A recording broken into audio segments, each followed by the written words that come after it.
Hey, it's Jose Calhoun with Coveted Consultant, and this whole video series is focused on giving leaders better tools to build the best-in-class business you envision.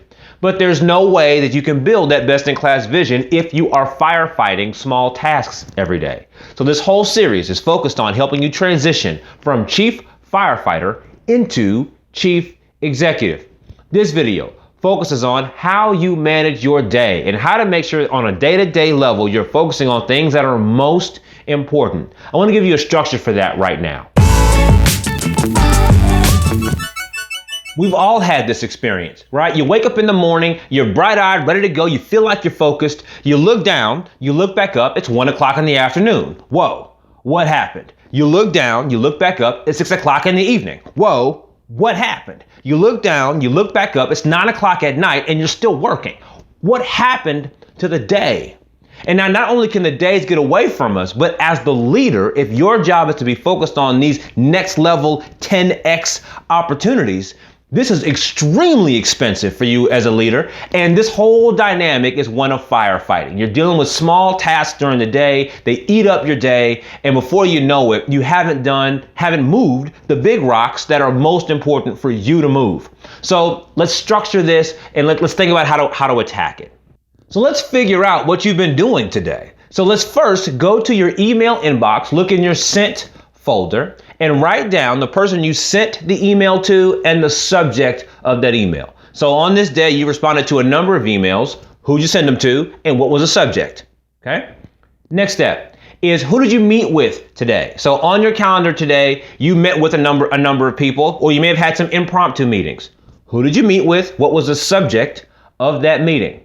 You probably also had some phone calls today. So if you need to, look at your phone, look at your call log, right? And look at who that person was and what the subject of that meeting was. So now you've got a list. You've got a list of who you sent emails to, who you met with, and who you talked to on the phone. So that list is now built. Now it's time to categorize. So now you've got this list, and let's think about things in terms of urgency, how quick you have to respond. So there are things that are of low urgency and high urgency.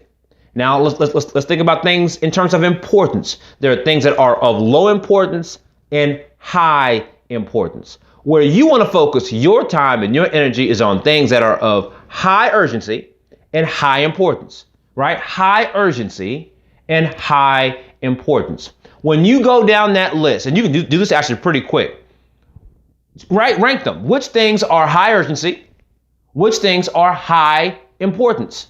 And those things that meet both criteria belong to you. Those things are things that you should have been doing today. Those things matter. Anything that is high urgency belongs to someone, but not you. So if it's high urgency, but low importance, it belongs to someone, just not you. Every other category can be considered.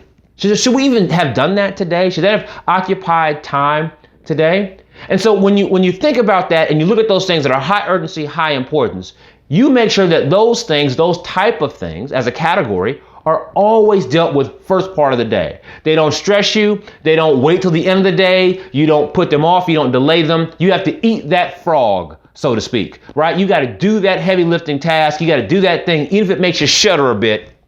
You got to do it. Get it off your desk because it is high urgency, high importance.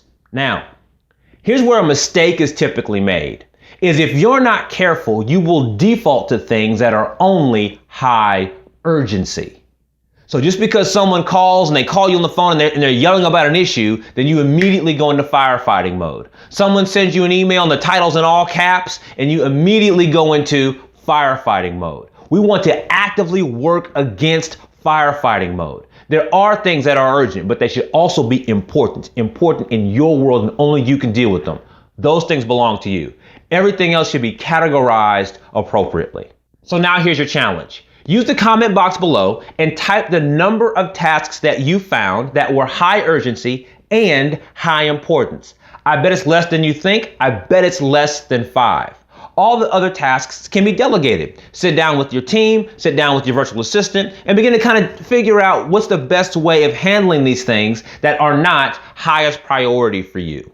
If you're already on the blog, you can scroll down just a bit and you can get access to a resource that I've created to help you categorize these things and also have that conversation with your team if you need some help with that. So please put that comment in the box below, download that resource if it's a good one for you, and I'll look forward to seeing you in the next video.